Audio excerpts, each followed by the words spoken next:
Shalom, shalom, haleluya, puji Tuhan, selamat pagi. Satu hari lagi Tuhan berikan untuk kita hari ini.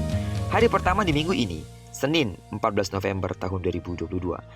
Ini adalah sebuah anugerah yang harus kita jalani dengan penuh tanggung jawab di hadapan Tuhan, amin. Dan percayalah Tuhan pasti akan menolong, bahkan akan memberkati hidup kita, sama seperti Dia telah menolong dan memberkati kita di sepanjang malam yang telah kita lewati. Baiklah, puji Tuhan, hari ini kita akan kembali melanjutkan pembacaan Alkitab satu hari satu pasal dari pembacaan 3 hari bersama Yoel. Dan hari ini kita telah memasuki hari yang kedua, maka kita akan membaca kitab Yoel pasal yang kedua ayat pertama sampai dengan ayat yang ke-32. Judul renungan kita hari ini, Allah senantiasa memanggil kita. Sebagai pengantar renungan ini, saya akan membacakan untuk kita ayat yang ke-32. Dan barang siapa yang berseru kepada nama Tuhan akan diselamatkan. Sebab di Gunung Sion dan di Yerusalem akan ada keselamatan, seperti yang telah difirmankan Tuhan. Dan setiap orang yang dipanggil Tuhan akan termasuk orang-orang yang terlepas. Sidang jemaat Tuhan, dalam pembacaan kita hari ini, Yoel menyerukan pertobatan sejati kepada bangsa Israel. Tulah belalang dan bencana kelaparan terjadi karena dosa mereka.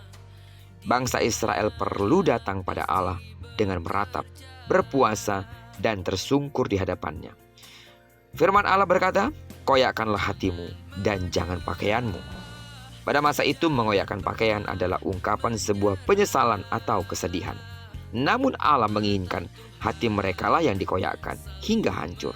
Karena Dia menghendaki pertobatan sejati yang lahir dari hati bangsa Israel. Sesungguhnya Allah selalu menghendaki yang terbaik bagi manusia berdasarkan kebenarannya. Amin. Dia menghendaki pertobatan yang sungguh-sungguh dengan hati yang hancur. Bukan hanya secara lahiriah. Dosa senantiasa membuat hati Allah sedih dan hancur, karena dosa merusak relasi kita dengannya. Namun Allah itu berlimpah kasih dan selalu memberikan pengampunan dan memampukan kita memiliki relasi yang kudus dengannya. Karena itu mari kita mengakui keberdosaan kita dan memohon pengampunannya serta terus hidup melekat padanya. Amin. Camkanlah pernyataan ini. Pertobatan sejati akan menghasilkan hati yang mengasihi Allah dan perilaku yang menyenangkan hatinya.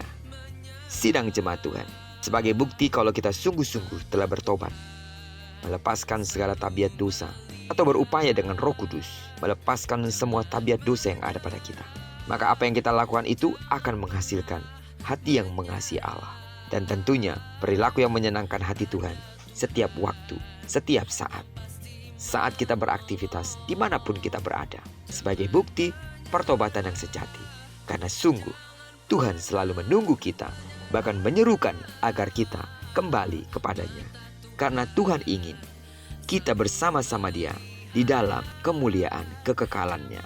Terpujilah nama Tuhan. Kiranya perenungan kita pada pagi hari ini membangkitkan semangat kita untuk terus menyerahkan diri sepenuhnya ke dalam tangan Tuhan. Karena sungguh Tuhan mengasihi kita.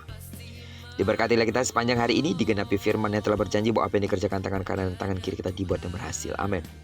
Dan karena kita telah menyerahkan diri kita sepenuhnya ke dalam tangan kendali Tuhan, maka kemana dan dimanapun saudara berada sepanjang hari ini, di sana pasti kemuliaan Tuhan akan dinyatakan. Tidak jemu-jemunya terus aku berdoa untuk seluruh sidang jemaat Tuhan, kasih karunia Allah memenuhi hidupmu. Bagi sidang jemaat Tuhan yang sakit secara fisik atau mungkin ada anggota keluargamu yang sakit, dalam nama Yesus sembuhlah sesuai dengan takaran imanmu.